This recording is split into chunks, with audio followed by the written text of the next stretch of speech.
In this video, I'm going to go over the blue midterm review packet. I'm looking at page 7 right now.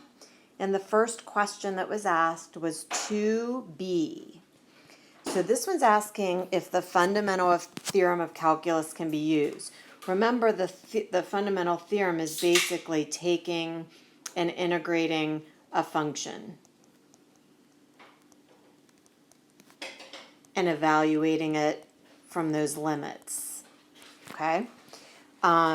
Both cases in number 2, A and B, you couldn't use the fundamental theorem. Think about, fundamental theorem is asking us to figure out the area under a curve. If that function's not continuous, then we're not going to be able to find the area under the curve.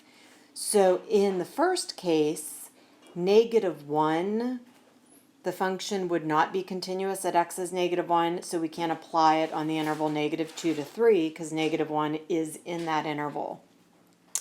For part B, the tangent of x, if you would sketch it, has vertical asymptotes at -π/2, which doesn't matter because it's not in that interval, but also at π/2 and 3π/2.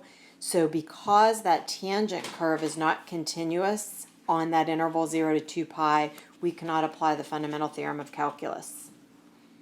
Okay, number 7 was the other question that was asked. This one's an integral problem. I would make sure I have these formulas for cosine squared x and sine squared x on your cheat sheets. The only difference, the sine squared is going to be 1 minus cosine 2x/2. The reason we have to know those, we don't know how to integrate the cosine squared.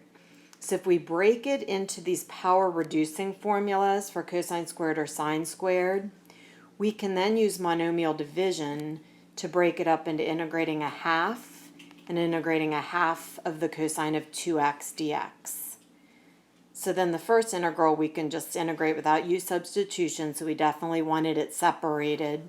The second one we have to do a little u substitution to balance with a 1/2, and then we can integrate it.